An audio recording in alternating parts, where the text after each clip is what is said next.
Hi, thanks for joining me today. Could you tell me your name? Clive Kavan. Brilliant. And could you tell me how you got interested in astrology?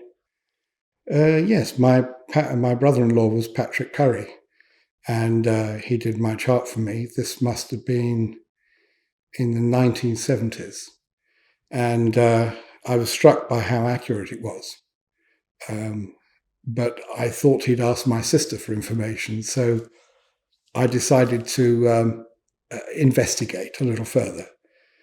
So I bought Margaret Hearn's textbook on astrology and learned how to cast a chart and bought an ephemeris and things like that, and tried to find out what it was. And my theory was that it was rubbish and it was a con, and I was going to prove it wrong. But it turned out not to be wrong, to be rather good actually, and I sort of had to eat my words at the end of it. So you were skeptical originally. Very so, yeah. Okay. Is that naturally an inclination for you? Well, I'm an electronics engineer, so things that don't have obvious connections, I'm skeptical of. I'm skeptical of quite a lot of things, actually. I used to be skeptical of people on what I considered fad diets like vegetarianism and so on then, but I've had to eat my words yet again, and I've went vegetarian about in the early 70s. Okay. So this is maybe a recurring theme for you in different areas? Yeah, I get told things at one point when I'm younger, and I found out them to be not exactly what I was told later on in life. Brilliant. So you start studying astrology in the 1970s and you get very serious about it. Uh, Yeah. what do you do? Do you take classes? Do you attend local astrology meetings or? Well, initially, I went to what was it called? The faculty's intermediate class, and to get a certificate. And I did that for about a year or so. I can't remember all the time. The tutor was called Martin Freeman, and he was quite a nice chap and taught us quite a lot about astrology. And I was fascinated by it. I wasn't very good at interpretation, but at least I understood the calculations. And I began to get the idea about interpretation as time went on. Brilliant. So you're studying basically like modern astrology or like psychological astrology in some sense? In those days, it was, well, what we called modern astrology. Well, it was very Jungian based. Mm. When it came, Martin was very good at the technical stuff, like mathematics and the celestial sphere, and trying to explain those sort of things. And the other class was run by Liz Green, and she wasn't very good at that, but very good at interpretation. Mm. And she gave at least one class to us on how to interpret on Jungian principles. So she's teaching at the faculty, and this is maybe before the Center for Psychological Astrology? Oh yes, this was 74 or 75. Okay. Brilliant. So yeah, you're studying modern psychological astrology, and then eventually, at some point, when did you get interested in older forms of astrology? Um, it's difficult to say exactly when, but Martin Freeman sold me a little book, which was Lilly's Merlini Anglici Ephemeris. Never get that quite right. I'm not a Latin speaker, naturally. And it was 4 years, the very last years of his ephemeris bound together. And they were quite interesting. This was from 1674 to 1677, I think, inclusive. And I remember paying £100 for the book because it's pretty rare, probably not even in the BM. And I still have it. It's very interesting reading. And it was when Lilly was quite old and he'd left his little, how can I put it, his little wise thoughts towards the end. Mm. And I've published those via, I forget names very well, a lot, sorry. I gave them to... That's okay. Did you? Yeah, I can't. Anyway, she put them on the web. Lee Lehman. Okay. I gave them to Lee Lehman, and she put them on the web. Okay. And so they were out there for everyone. A few years later, I was always looking for older books because I wasn't very convinced about Jungian theories. Mm. I'm still not, actually. So I was looking for older books on astrology, and there was some that were easily found, but not very many. The chap who ran Watkins rang me up one day and he said, I've got a very old textbook for you here. It's in terrible condition, but it's yours for £7 if you want it. So I went straight in, gave him the £7. And what I'd had was a copy of the Doctrine of Nativities by John Gadbury. Wow. It was in a shoebox. It was in pieces. And Mike Edwards, who was a friend of mine at the time, and I went through it and worked out which pages were missing and which pages were there. He went to the BM and got photocopies of the 2 or 3 missing pages that we had. And we had copies then, when we photocopied it all, of Doctrine of Nativities, which I still maintain is one of the best textbooks on natal astrology. It's an extraordinary book, and I have a copy here. And when was it published? I'll tell you that.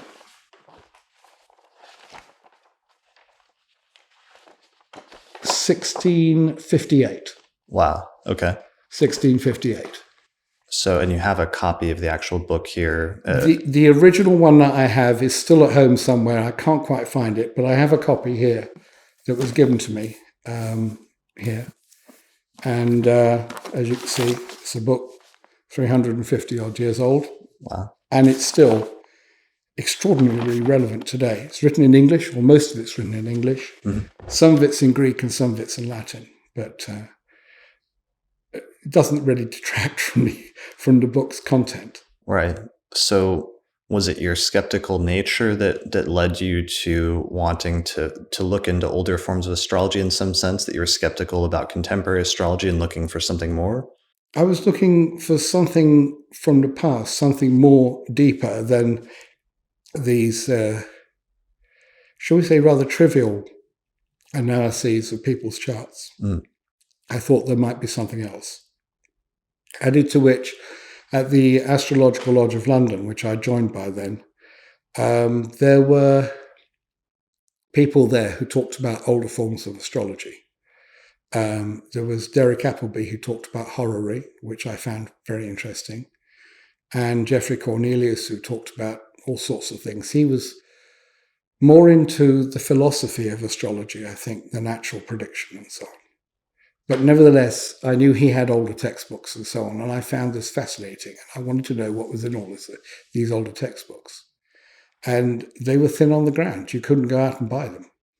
Right. There weren't like contemporary versions of them, but occasionally you would just find little fragments of some of these older texts like you did in a shoebox. Yeah, well, that was a stroke of luck. Lilly had been, how can I say, rewritten by a Victorian astrologer who'd replaced all Lilly's charts with his own and his own interpretations. Mm. But he'd used Lilly's book as the basis for his version, and he called it Lilly's astrology, probably to add more weight. But it wasn't Lilly's astrology by then. And he messed up a lot of the information that was contained in the original, which I didn't know at the time, but we now know. What's the name of that author again? Is that Zadkiel? No, that was William Sargent. I don't know. I forget. Sure. It's the Newcastle Publishing Edition anyway, mm-hmm. who did that book. I don't think it's available anymore, but there are a load of copies floating around. Mm. And it's not what Lilly wrote. Sure. Not at all. So there's like later versions maybe, but just Lilly didn't exist and wasn't available to other readers at that time. No. And so what happened here is you got a copy of Gadbury and you realize that there's other older books from that time period, from the 17th century, that might still be around. Oh yeah, that was finding Gadbury was an eye-opener, to put it mildly. We were always told that you shouldn't predict certain things. You shouldn't tell people when they're going to die. You shouldn't tell that astrology compels.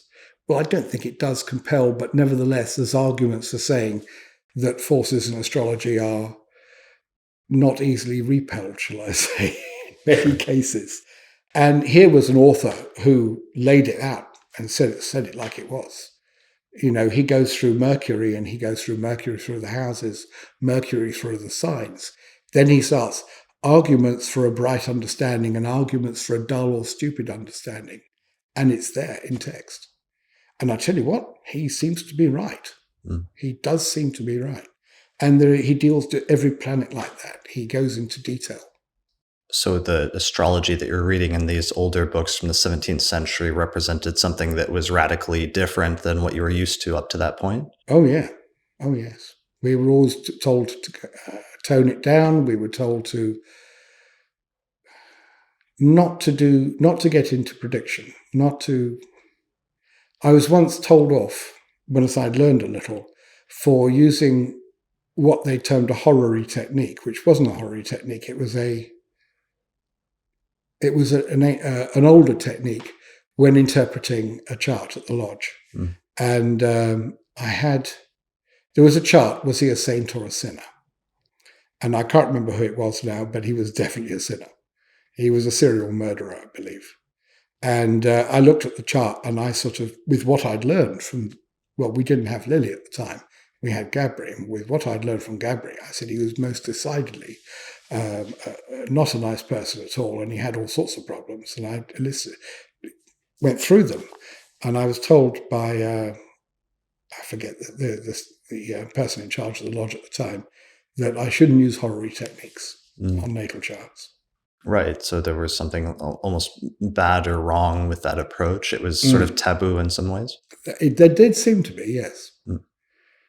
Anyway, I'd heard of Lilly because Olivia Berkeley used to be around from time to time, and we knew she had a copy.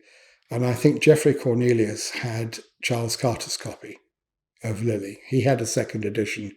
Olivia Berkeley had 2/3 of a first edition.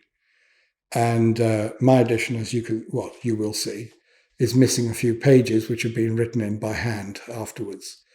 And we knew about William Lilly, and I was always trying to trace down these books. I had a girlfriend at the time who lived down in Cheltenham, and she rang me up. She said, "There's a bookstore around here, and the guy's got old astrology books." So I got in the car, went straight down there, put a checkbook in my jacket, and a pen, and off we went. And we went down there, and he produced a copy of Christian Astrology, which I'd never seen before. Wow. And in fact, this copy here. Wow. And I opened it, and I had a look at it, and I said, "Is it for sale?" He said, "Well, no." He said, "Besides, if I was to sell it, it would have to be at least £200. That's all? So, I mean, we're talking in the late 70s. Okay. So about late 79, 1980, something like that. That's a fair bet then. That was a lot of money then. Sure. That was a considerable amount of money. It's like about £1,000, £2,000 now. Yeah. Okay. We've had rampant inflation Sure. in that time. And I got out my checkbook and wrote him a check for £200. And I handed him the check. And I said, "Well, do you want to sell it?" And he looked at the check, and he looked at me, and he looked at the book, and he took the check, and I had the book. Wow. So, and it's been restored a little bit. I've had a new clasp put on it. Well, the clasp is original, but the new piece of leather. Had a little work done to it. But nevertheless, that's as I got it. And it's staying in that condition as far as I can see. And it's a beautiful book. And when I went to it took it to the lodge, everyone wanted to have a look. And what year was it published again? 1647. Okay. And this is the first... This is the first edition. Here we go. As you can see. And just down there, 1647. Brilliant. Wow. And it's in rough condition, as you can see. It's a bit moth-eaten and so on. But it's mostly there. Here's one of the handwritten parts where they've obviously lost pages. Wow. So this is a book that's 3 or 4 centuries old. Yeah. And this is the oldest, I think it's often credited as being the oldest English language textbook on astrology. It is. He writes in here at some place, I believe. It may not be in this. It isn't in this copy because this has lost some pages over the years. Oh no, correctly writers. No, it's missing from this particular copy. Hmm. And but it had essentially everything that Lilly has in. It was complete. Right. So you suddenly are one of what, like 3 people that has a full copy of Lilly at that point in the 1980s? Well, we knew that Geoffrey Cornelius had one because the rumor has that Charles Carter had either given it to him or it got to him via a lady in the lodge called Mavis, whose second name I'm afraid I've forgotten. Mm. We know that Olivia Berkeley had some of one. Mm. I had a complete set. And another astrologer in the lodge, Katrina Mundell, had a copy but was not complete. Complete copies of William Lilly were virtually impossible to find. We also knew that the AA library had a second edition. And we got another one from somewhere. Anyway, around about 1984, Katrina Mundell and I decided that, well, we wanted to publish Gabri to start with. Okay. But there was, Olivia was very active trying to get people to learn more about horary astrology. Mm-hmm. And horary astrology is essentially what Lilly's on about. I mean, he does other things as well, but he's the father of, shall we say, modern horary astrology. And all the rules given in Christian astrology pretty much apply. Right. He starts with horary and then goes to natal instead of the opposite? Yeah, he starts with the meaning of the planets. The book 1 is the meaning of the planets and the signs and so on. Mm-hmm. Then book 2 is how to judge any number of questions. In other words, horary. And then book 3 is about nativities. Mm-hmm. Whereas in Gabri, the whole book is about natal, and then nativities, the doctrine of nativities, is a little the doctrine of horary questions is a little bit at the end. It's not essentially about horary. Right. And so what year did you acquire that edition of Lilly? Right, must be around about 1980, plus or minus a year. Okay. I can't remember exactly, but must have been about there. So you spent the next few years studying it then? Yeah, I got into it. It was fascinating stuff. But the Gabri was still good. They were different things. Plus there was this increase in interest in horary, with Derek Appleby and Olivia Berkeley being the main proponents. Okay. Olivia was a proponent of Lilly, and Eric Appleby suggested we get Ivy Goldstein Jacobson's book on horary astrology, which I have at home. It's an excellent book. She must have read Lilly too, because a lot of it seems to be lifted from Lilly. But in her own words, I mean, the rules are there and so on. Sure. So by the time 1984 rolls around, you said that you got together with Katrina? Katrina had been left a little money, and I had a couple of £1,000. And we decided that we had to do something. And we decided to do Lilly because almost all of it is in English. There are Latin phrases and so on, but nothing daunting. But whereas in Gabri, there are pages and pages of stuff in Latin and stuff in Greek as well. Mm-hmm. So that would have had to be translated, and it would have had to be, you would have had to reset the whole book essentially. And that's a considerable amount of money. Sure. And we didn't have very much money. Right. And so we had 3,000 or 4,000, well, we had about £6,000 between us. And we decided to try and do Lilly. And we did it as a facsimile to try and save money. The problem was to get a set of pages, a complete set of pages in photocopied form that we could clean up. And we ended up with 6 copies, one of which, Olivia's, we actually had to break the spine in order to get it flat enough on the photocopy to get the pages. Because although hers was only the first 2 books, nevertheless, the condition was remarkable. It was very good. Some of the pages were missing, some of the bits and pieces were damaged, but nevertheless, we got it all. And we went through all the other books to fill in all the bad pages that we had and so on. In fact, we went through a photocopying craze and photocopied everything and then cut pages together in order to get complete pages. I hesitate to say, but I have to admit there are 4 pages out of sequence in our final book, but it's in the doctrine of nativities, and it doesn't It's in the nativity section, and no one's pulled us up on it so far. Okay. But it was quite a job. We had people from the lodge. We were paying people so much a page for cleaning it up. We bought Tipex to the point where I think they were wondering what we were doing with it. Tipex and Tipex diluent and fine camel hair brushes and so on to clean up the pages, and rotaring pens to redo some of the bad print. And finally, we had a complete set of pages and sorted it all out. I got a positive slide of Lilly's portrait from the Ashmolean. And I went to a colour printer, and he printed the frontispiece, this colour plate, which is quite a good job. And Katrina mainly arranged with the printers, found printers, Wheaton's down in Somerset somewhere.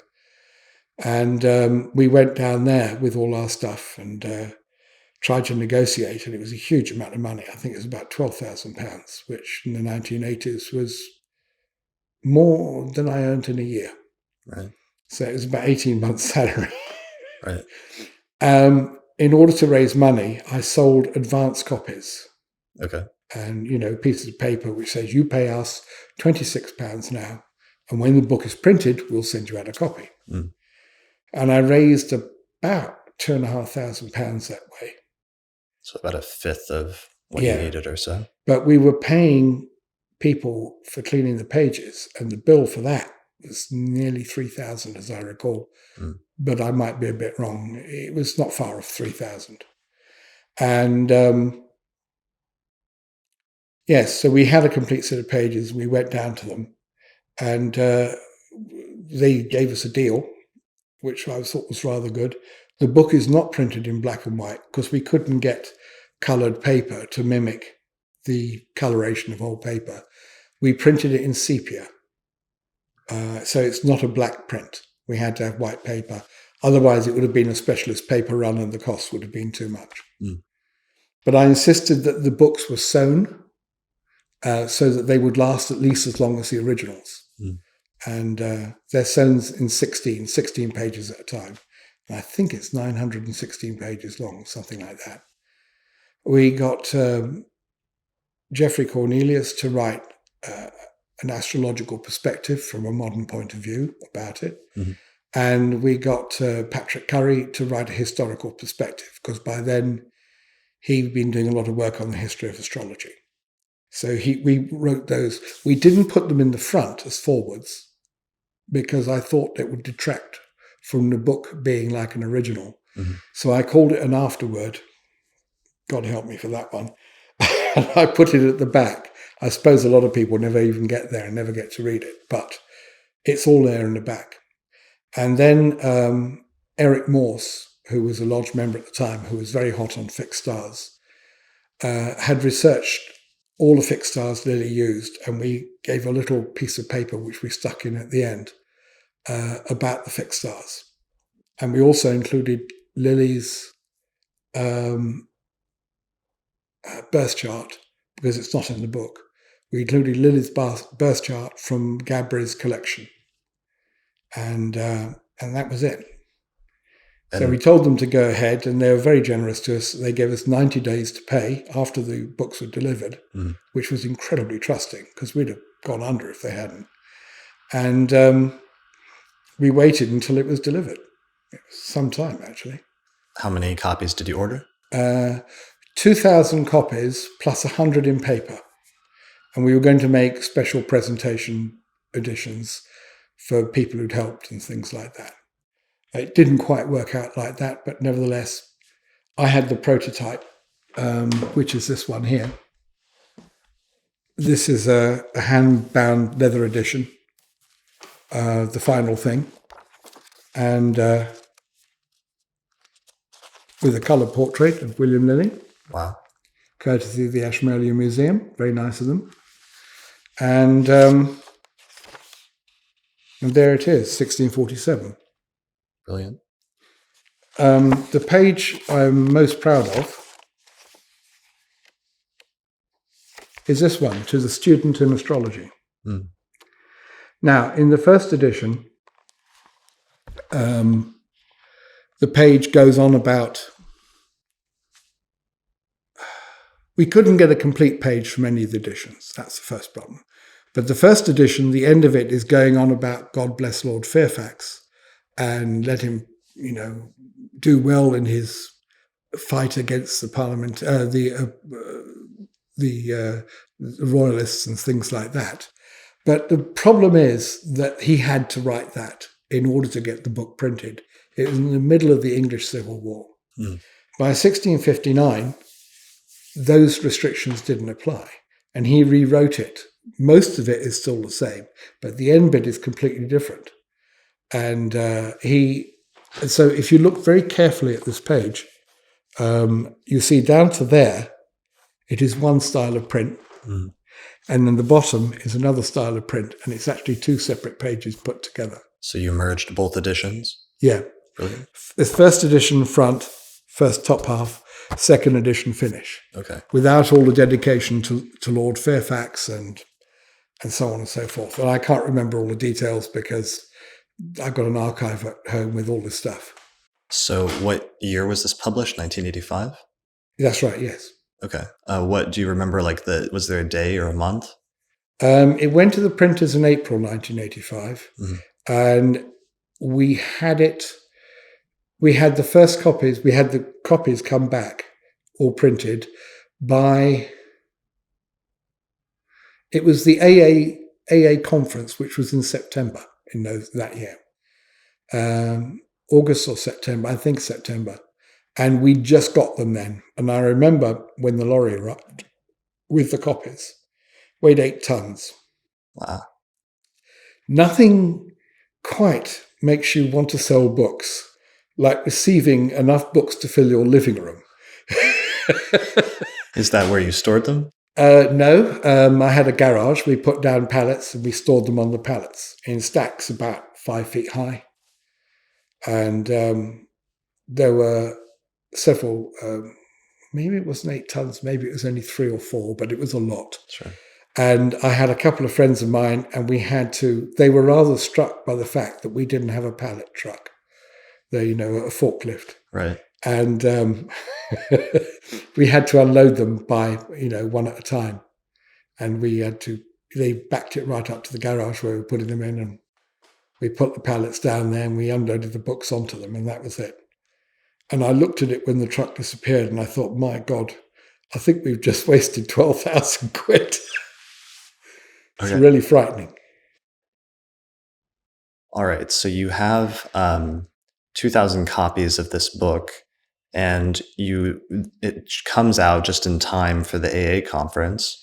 Yeah. And you go to the Astrological Association conference in order to, now you've got to sell 2,000 copies of this book that you've just plunged huge amounts of money and time and effort into over the past, how long was the project to put it together? Like a couple of years? No, about a year. A year. We worked really quite hard. It was a lot of work and a lot of anger and tears involved as well. And people were being very, very strange about it all. How many people were involved? Like, who was the core group if you got 6 unique original copies together? That's right, yeah. We had 6 and we had the photocopies. And then Katrina's flat was at the time just in Bloomsbury, just round the corner from the Art Workers Guild, where the lodge met at the time. And she had people come around there to clean up pages. And I was running around trying to sell advance copies and so on to keep paying all the bills. And it was several months, 5 or 6 months to get to that point where we had a complete set of pages. It was quite a job. So Olivia Barclay is one of the people that worked with you to get this together, right? She contributed. Olivia Barclay didn't exactly work with us, but she was very glad that we did it. And she was very encouraging, and she lent us a copy of she lent us her book so that we could work on it. And she was photocopying her book and selling these photocopies, I think, for about £25, which is probably what it cost to photocopy. Oh, she'd been doing that for a few years up to that point. Yeah, it was like you'd have a page like that, and that was one, and then that would be the next page, and so on. Okay. And she'd edited it into what she thought people needed to know. Just cut it down to keep it within realistic bounds. So it wasn't complete. They were rough copies to work with, and they were for her students. Okay. And she'd been doing that, what, since the early 1980s? I think so, yes. I'm not entirely sure. But she'd always had a few people, and she'd always been interested in astrology. And she was a woman who lived her astrology. I remember when she had a bad car accident, and someone drove into her and smashed her car up, but she walked away, and she said, "Thank you, Uranus, for letting me get away with it." She thought she had a bad transit, and she knew that something bad was going to happen, and she was very grateful that she didn't get killed on that transit. Right. Brilliant. So she was really into horary and really seemed to push that traditional revival of horary based on Lilly, right? Yes. Yeah, but it was very difficult because there were no copies of Lilly around. I think we were lucky because we were trying to do more traditional books, but we didn't know quite which way to go. It was very handy that Olivia was there pushing it at the same time. We did come from different places. It was coincidence, really. But when we put ours out, there was a market there of people who were willing to pay the money, because it's not a small book. It's not like paperbacks. People were prepared to pay 5, 6, 7, even 10 or 12 pounds for a paperback. But they balked at paying £35 for a 900-page sewn book, because that's a lot of money, even though pro rata you're getting a much better deal. Right. And you said you had to break the spine of her copy of Lilly, so that's a pretty big sacrifice. I guess she was willing to make. We had it restored. We had it all rebound and put back together, and we sent it back to her in perfect condition. Okay. I mean, we don't just destroy books. Sure. Wasn't sure. They're too precious. Yeah, it sounded very traumatic. Yeah. So you go to the AA conference, you have all of these books. Was it successful? Was it a hit? Or what happened at that point? Well, Chester Kemp was in charge of the bookstore at that point, and he was selling it. And we'd had the 100 copies, before it went to the binders, we had 100 copies, which we sent. This was the prototype. This is the one we were told this would be looked like, but in fact, they worked out slightly different. And we had about 10 of these by then. Okay. And we decided they were going to be numbered so that there's only going to be 100.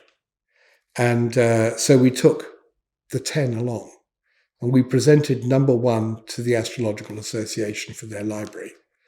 And number 2 went to the lodge for their library. And after that, people could buy them. But they were £165, so not many people bought them. So when people looked at the plastic bound copy of Lilly, they said, "Gosh, £35, that's a lot of money." And Chester would point to the other one up there, and he said, "Well, that's £165. This one's a bargain." Right. But no, we sold.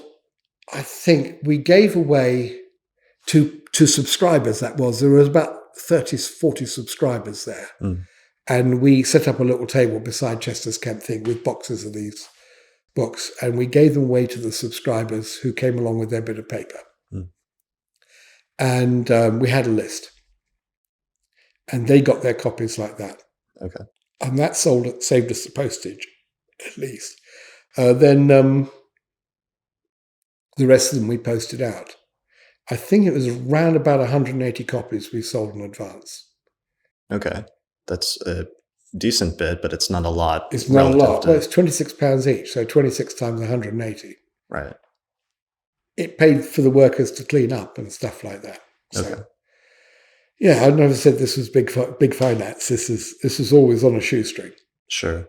And yes, it went down quite well. I think we sold 30 or 40 copies at the AA conference.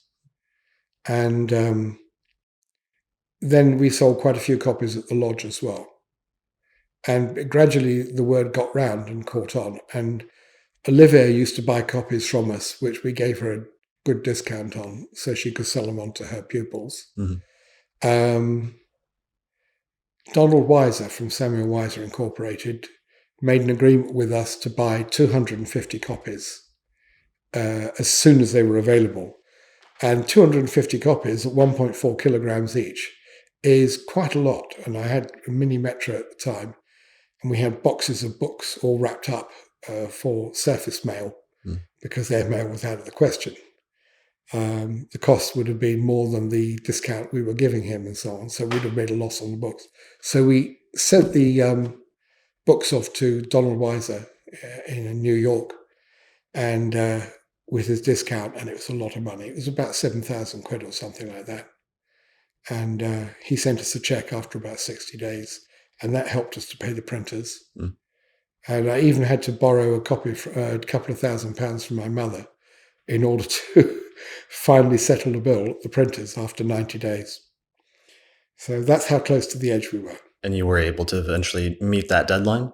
Oh, yeah. Yeah. Yeah. Okay. And so it became known as the Regulus edition of William Lilly of Christian Astrology, and that's because the company was Regulus. Yes, I was at the lodge one day, and we were talking about what we should form a company for this because there were two of us, and there was an old astrologer there, an old lady, and I've forgotten her name, and I haven't seen her since. She said, "Call it after a good fixed star; it'll bring you fortune." So I said, "How about Regulus?" And she said, "Fine, that's brilliant." So Regulus Publishing it was. Brilliant. And how old were you at that point? What's your birth data? Do you share it? Yeah, sure. I was 14th of March, 1949, 4:40 a.m., Bromley in Kent. Okay. Should give you about 2.5 degrees Aquarius ascendant. And I'm not one of these suspicious people that think someone's going to use my data against me. Right. And I'm 70 now, so I'm sort of doing all right, really. Sure. So in the 80s, I would have been 85. So I'd have been... Sorry, brain's gone dead. You're in your mid-30s? Yeah. Yeah. Yeah, about 36 years old. Okay. We started it when I was 35, so that's probably something very symbolic, which I can't quite figure now. But was there an element of almost like rebelliousness in it, in that you're sort of promoting? No. I've always had this theory, and I do it in electronics as well. If people want to learn, I'll help them. There's so many people keep information to themselves and don't tell other people.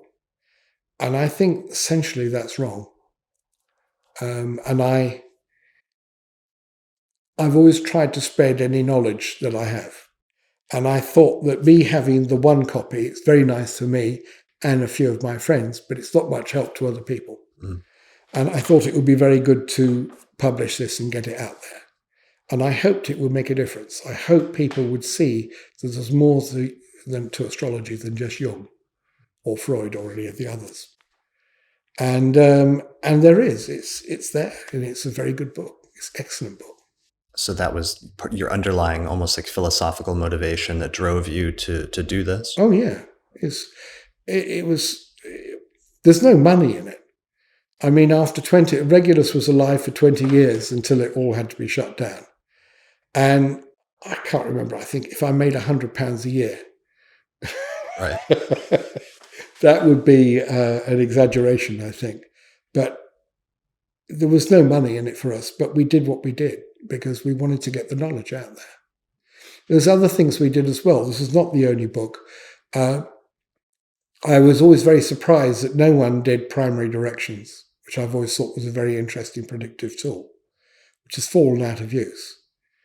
So we republished Safarial's Directional Astrology. And we only printed 500 copies of that, and I haven't sold that. I've only sold about 200. But it's an important book. It gives you all the math for primary directions. There is the Anima Astrologia is another book we published, which was... sorry about that. Anima Astrologia was a book by Jerome Cardan of Milan and Bonatus, translated by William Lilly and published by him in 1677, 1678. Mm. There was a Victorian edition, and I bought a load of old books in astrology, about astrology, from one of the early Zadkiels. And I can't remember what his name was, but he was one of the Zadkiels, and I bought his library for £400, Wow. which is a lot of money. And this was one of them, and I'd read it.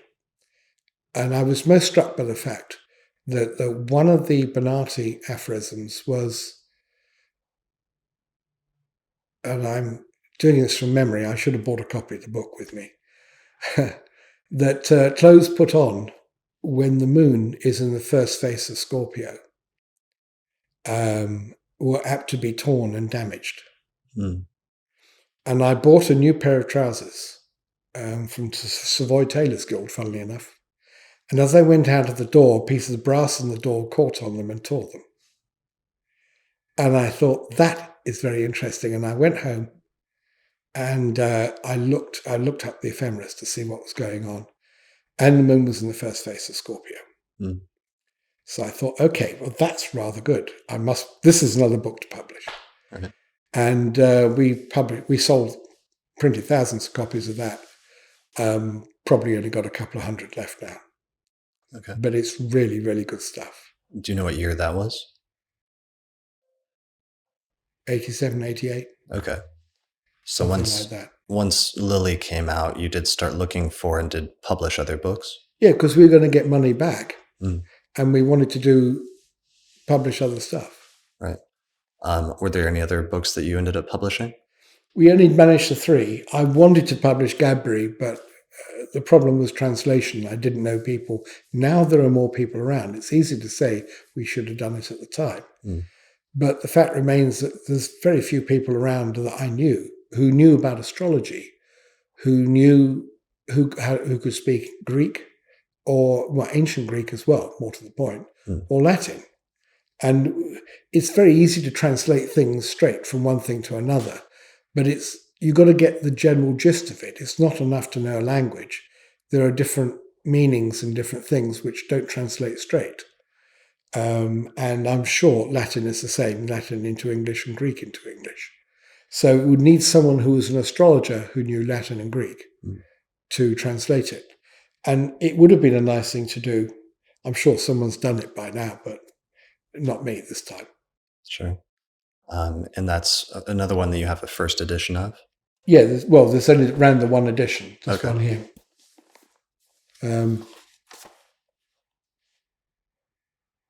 This is in bad condition, but it's complete. Some of the pages have been repaired around the edges and so on. But it's a very good book. This is this section, Midheaven on to the sun and his aspects. Oh, these are directions here. If you go back to, here we go. It deals with the various different signs and so on, Right. what they rule and so on. The glyphs are really beautiful. Yes, they're really nice. They would have been made for this at the time, I would have thought. So did you see, after the publication of the Regulus edition of Lilly, this allowed for a proliferation and a revival of interest where lots of astrologers were suddenly reading Lilly again? Did you notice any changes start to take place in the community? Well, in the lodge, people were ploughing through it and learning a lot from it. And older techniques started to be revived. And it certainly made a difference there. What I didn't know was that it made a big difference in America. And when I went to America in the late 90s to work in New York, I met people there who desperately wanted to see me. And I had never found this before because they'd read Lilly and they were impressed. They liked the book. And when Rob Hand came to talk to the lodge, I said, "Oh, have you got a copy of Christian Astrology?" "Oh, God, yes," he said. "Absolutely. I carry it with me all the time. It's very, very interesting." And I think it changed Rob Hand's attitude to astrology. I don't know for sure, but it seemed like it. Yeah, I mean, I think Rob Hand later said that being exposed to Lilly, that started to show him the value of studying older forms of astrology, so that later Mm. in 1992 and 93, he would be more open to going back and translating older medieval and Hellenistic works on astrology. Yes, I thought he started Project Hindsight, didn't he? I think Yeah, in that's right. 1992 Well, with I should have Robert. subscribed, but I didn't have enough money at the time. Sure. You were still trying to make it back from everything you plunged into those books? Well, we I did get my money out of it eventually, but there wasn't much left after it. It Sure. was there was we never made much money. That's all I can say. Sure. And But so, the books are out there, right. and I think I did my thing. Yeah, your mission, what you set out to do, was accomplished. But pretty much, there's many more books. I desperately wanted to do the Gabri, but I couldn't afford it. I couldn't afford to do it. Sure. Well, it definitely paved the way for a lot else. And like you said, it did help to pave the road for something like Project Hindsight that was started just a little under a decade later with Robert Hand and Robert Schmidt and Robert Zoller. Yeah, Yeah. And now it's been more than 30 years since the publication of the book. And there are astrologers that practice and follow and emulate Lilly's methods. There's now like two or three generations of astrologers that have been practicing that approach to horary now. I mean, are you aware of the effect that it's had on the community in that sense?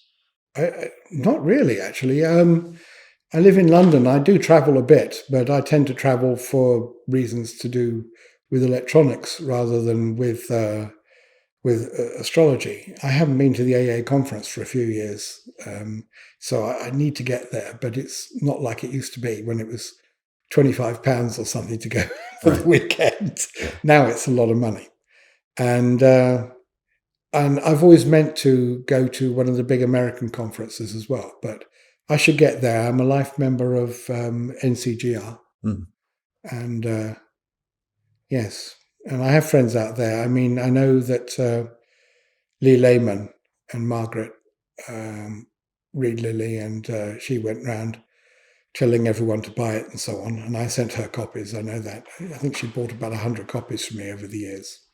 Yeah, I mean, there's that whole first generation of astrologers. Many of them were initially students of Olivia's, but then went on to become prominent astrologers like Lee Lehman and Deborah Holding and Oh yeah. John Frawley, and many Mm. other astrologers like that. Well, it's interesting because at the lodge recently we've had people coming back and teaching us about horary astrology, and they are trying to push it to.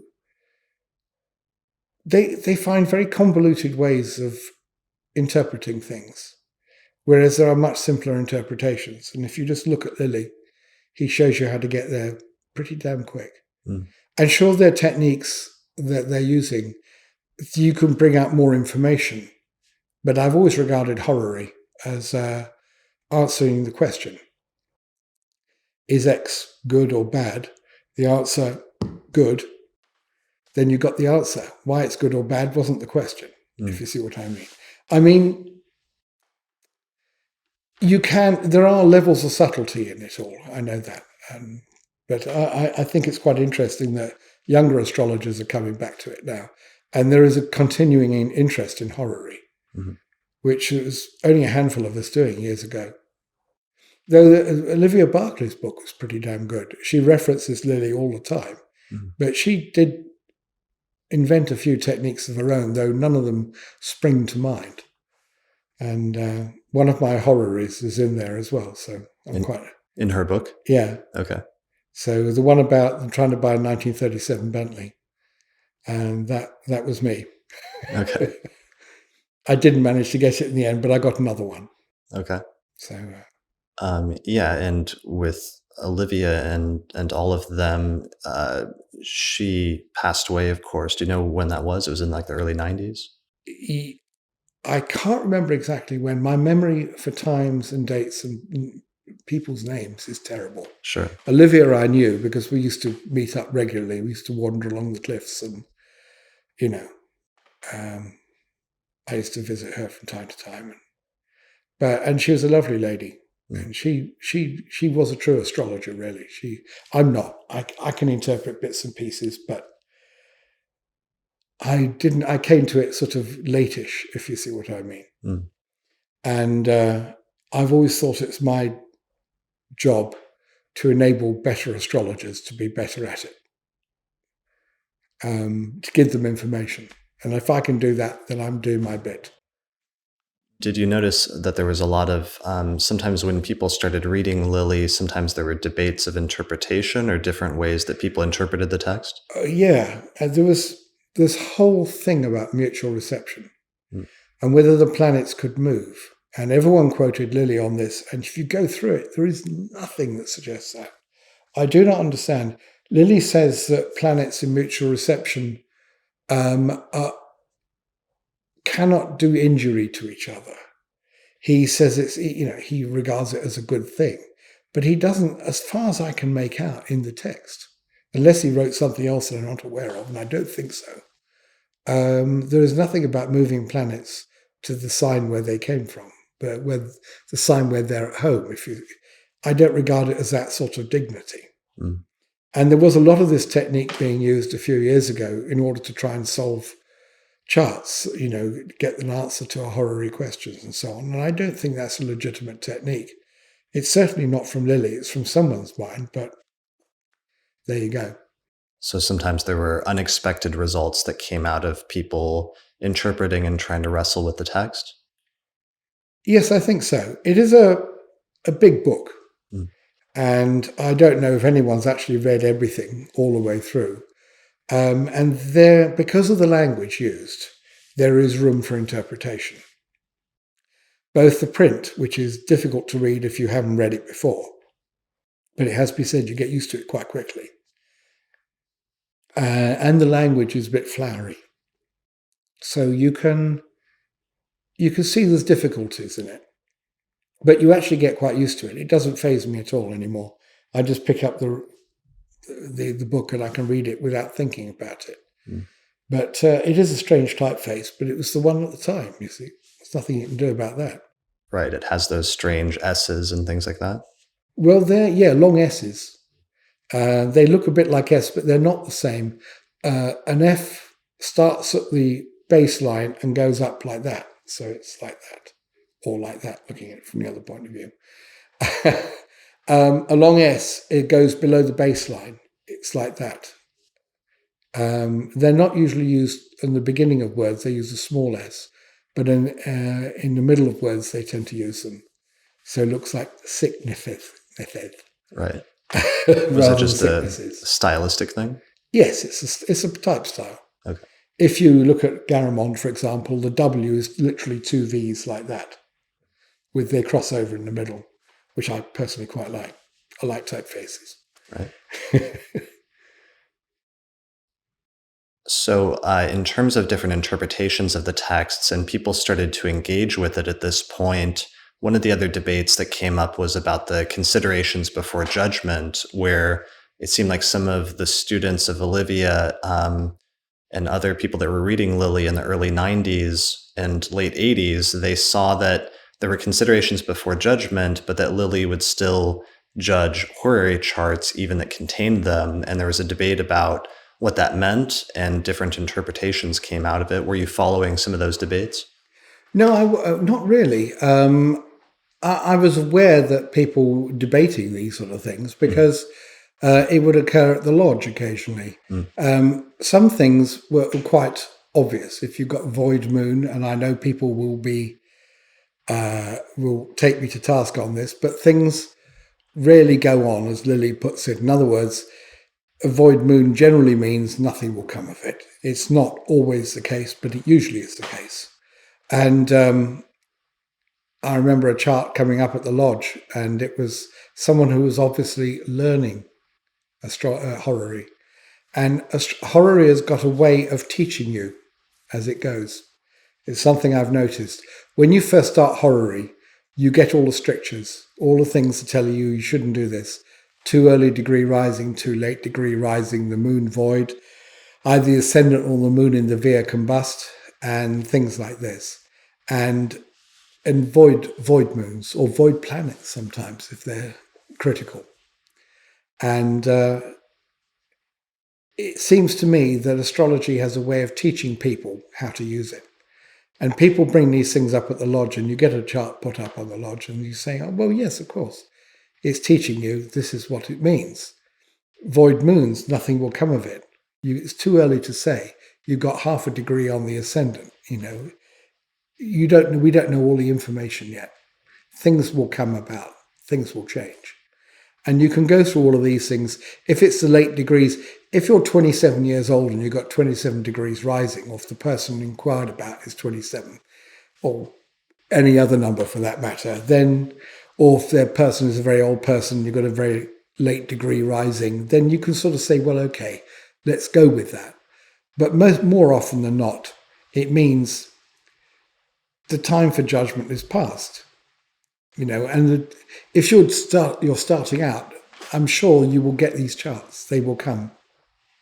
Sure. So those are debates that were happening that you were kind of interested in, but not paying attention to because you'd already been through this years earlier in terms of reading through the text and coming to your own understanding of it? Yeah. I learned Lilly and Ivy Goldstein Jacobson, who was recommended by Derek. Mm-hmm. He was a disciple of hers, and she certainly wrote an extremely good textbook. And sometimes I will open that to help me solve problems with charts. But yes, it's.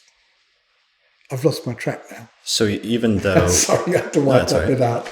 Even though you were interested and focused on Lilly, and you thought it was valuable to revive some of these older texts and spread them around, you still seem very open to other contemporary forms of astrology. It's not that you're rejecting them necessarily. Oh, no. Yeah. No. If you want a psychological approach, be my guest. Mm-hmm. I mean, when Saturn comes round to its birthplace in your chart, then, you're going to feel the wrath of Saturn. It happens. Anyone who's 29 years old and say they didn't have a difficult year is telling porkies. It happens. And 58 for that matter, and I remember that only too well. It's these things, there's room for lots of different interpretations in astrology. There are books that I've tried to get my hands on. Apparently, I forget the name of the book now, but there's one which is very good for electional astrology, and I keep on just missing a copy. I remember I went to bid for one once when it came up for auction, and it went for about £1,200 or something like that. And I was bidding for someone because she didn't want to go because she was too nervous about it. So I bid and got it for her at the right price. And the agreement was I would be allowed to photocopy it.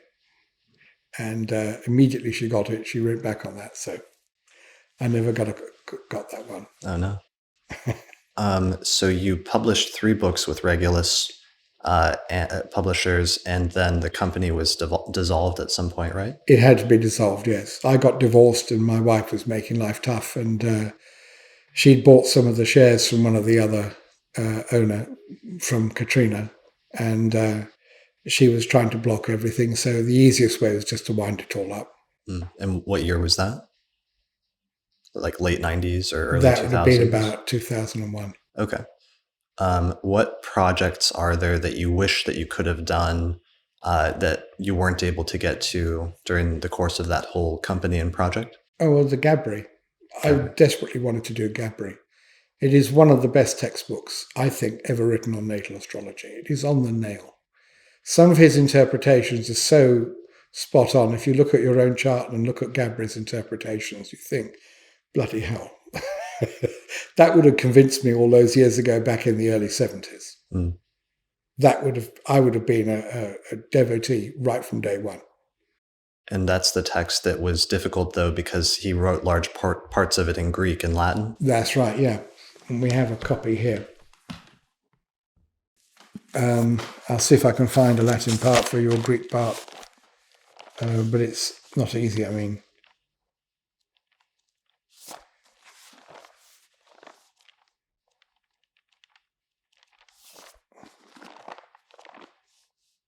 Doctrine of activities, right? It's about revolutions. We're not interested in that. I don't think I'm going to find one. That's all right. But there are 2 or 3 pages which are written. It's beautiful seeing all the little annotations. Oh, yeah. Well, astrologers write marginal notes here. Right. And that's like later owners?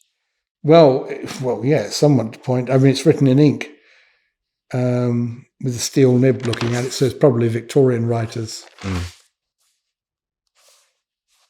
Judgments, but yes.